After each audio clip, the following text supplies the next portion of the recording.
are coming up in our next segment. Michael Ford, U.S. Olympic sprint coach and Baylor track coach, joins us on 365 Sports with Paul Craig.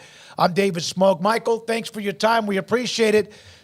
So when you got the call or the invitation, what was that like, and what does that mean to you about being a part of the U.S. Olympic team? Well, it was late at night, so I was almost half asleep when I got the email. Actually, I was checking email that night, but I kind of heard in last summer that I may be on staff, and kind of just waiting for the paperwork to kind of go through. But when I guess thought about it a little bit later, but just a huge honor. The Olympics only come around every 4 years.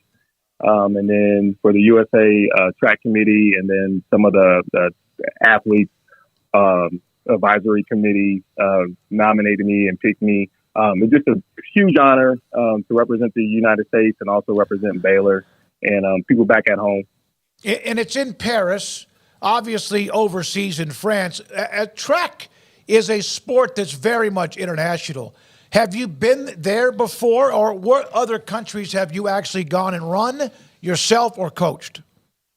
So this will be actually my second time in Paris. The last time I went was actually right after the Olympics in '08. So I haven't been there since '08.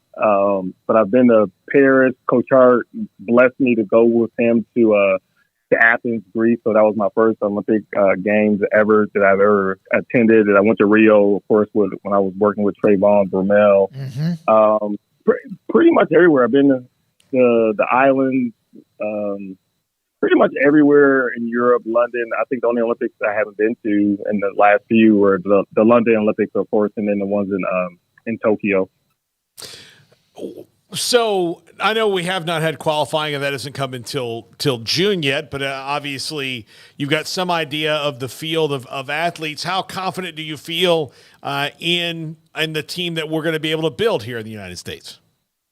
Well, we're always one of the big things for the U.S. team has always been the number one country in the world, and I don't think that'll change this year. We had a great World Championships last year.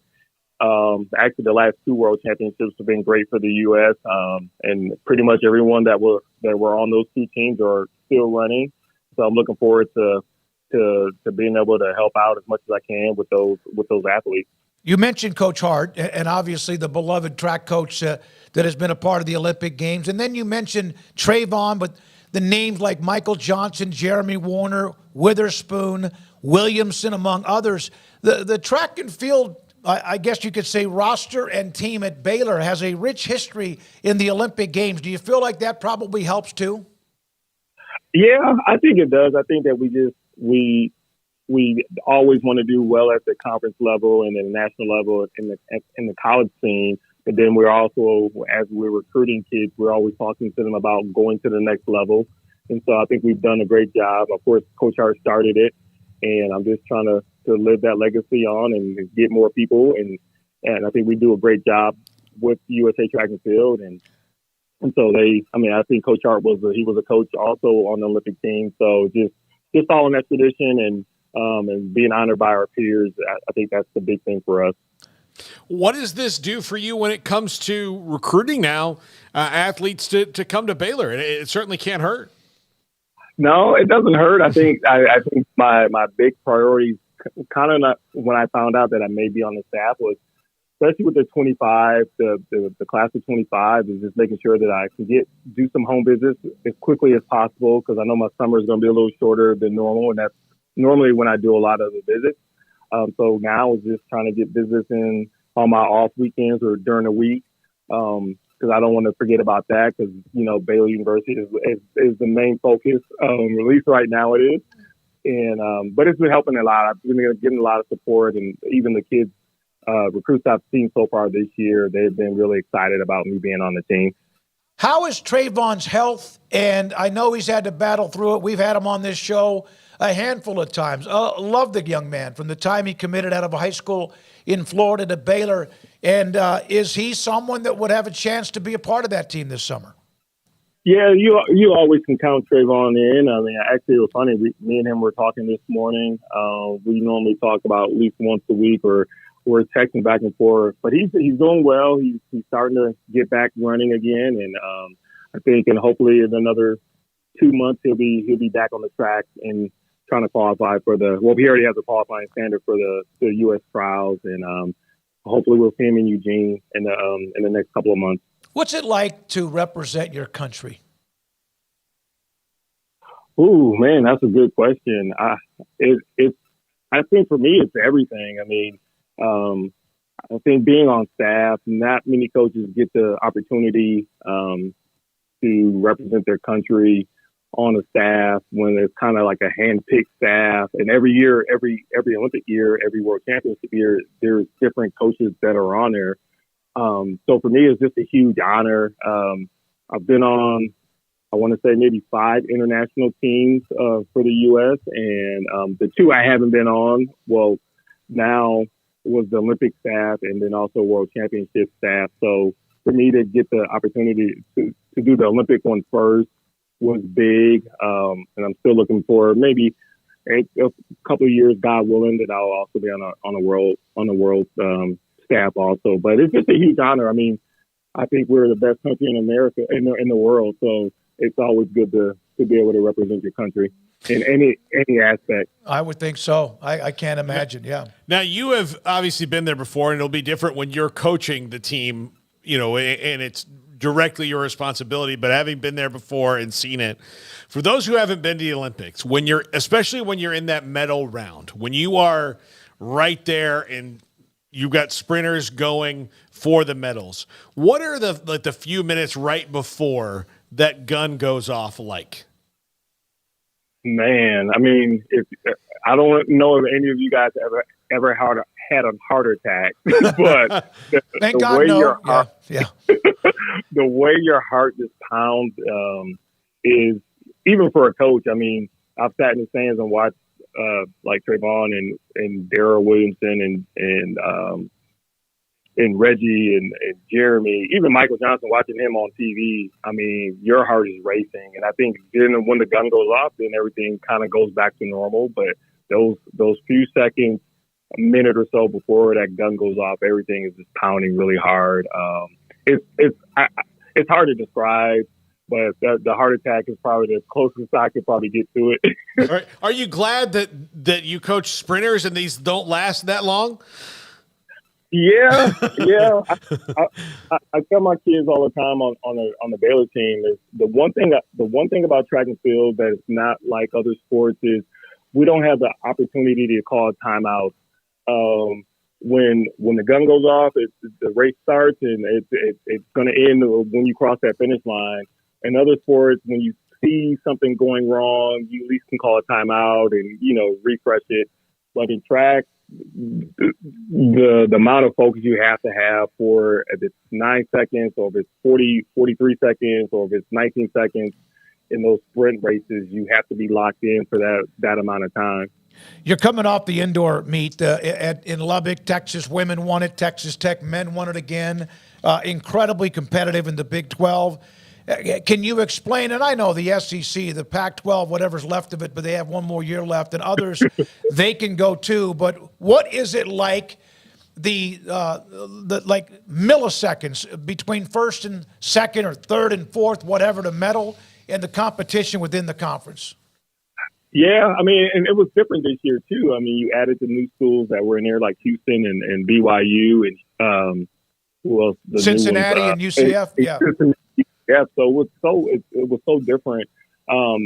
Where normally, if I had an athlete that was probably ranked 10th last year, now this year they might have been ranked 15th, just because of the depth. I would definitely put our conference against the SEC, but when I looked at the results, I would put our conference up against any conference, talent-wise, in every event. I think the margin for error is less now, because you can't mess up. I mean, it's like this year we had 7 heats of the women's 400, where last year we only had 4. Mm-hmm. I think just the depth of the of the new universities that are in our conference, and then next year you add Arizona and Arizona State and not BYU, but Colorado and Utah, and most of those schools are more distance heavy, so the distance events are going to get a little bit more steeper. I know BYU, they didn't even have a conference meet until this year, so I think we were more prepared for the conference championship than they were. But I would say this year at the conference championship, it was probably the most energy I felt in a few years at the conference championship. I saw the note where you guys had to cancel the event coming up, but you still have many that you'll host at that unbelievable facility right next to McLean Stadium on the Brazos. The disappointment of not having the event that was scheduled, but the fact you still had plenty of ways for a lot of people to watch your team and others come into town. Yeah, we were definitely disappointed. We just didn't get a lot of some of the, honestly, a couple of universities pulled out, and we, money wise, we just felt that if we had it, we would actually lose money because of the universities that pulled out of it. But I think it was also a blessing in disguise. I mean, we just got back from conference on Sunday. Some of our kids were still a little tired from the conference championship. So this week we'll reload, and then we'll be on spring break next week. And then we have the group that'll go to indoor nationals. They'll compete. And then we actually added a meet on our schedule. We'll actually go to TCU on the 16th of March before the Climate Art meet. What's it like? I asked you about anytime you put USA, whether you're coaching a team or running for it, but you're also with your alma mater and what you've done. What was that? And it's been 3 years, I think, but just to represent where you also competed, what is that like for you? And we haven't talked to you, I think, actually, and that's too long, but since the time when you got the job. Yeah, it's still unreal. I think this year I've finally kind of like felt in my groove a little bit more. I think the first year was kind of, I always tell people I was a head coach, but I had like a water hose everywhere, putting out fires, trying to learn, because when you're an assistant coach, you just focus on your event area. You know, my job as an assistant was to make Coach Harbor look good, and then even when Coach Hart was a head coach, my job was to make sure he looked good. And so for me now is trusting my assistant coaches, and they've done a great job. And so for me, it was just figuring that out. And then last year it went a little smoother. This year it's going a little smoother. And it's just surreal. Like I look at, we've only had 3 head coaches prior. And so for me to be the fourth one, and then also be the first black head coach at least on track, and to be I think the third black head coach at Baylor in the history of Baylor, it's very important to me to represent Baylor, and honestly represent Coach Hart and Coach Harbor, because they've done a great job, and I've learned so much from them. Thank you, man. Michael, congratulations. Big fan of what you do, and also great opportunity for you, but also good luck with the upcoming indoor nationals, but also what happens when you get back home to start the outdoor season. Thanks for your time. Congratulations. Well, I appreciate you guys, and thank you for everything y'all do for Baylor Track and Field and Baylor University and Baylor Athletics.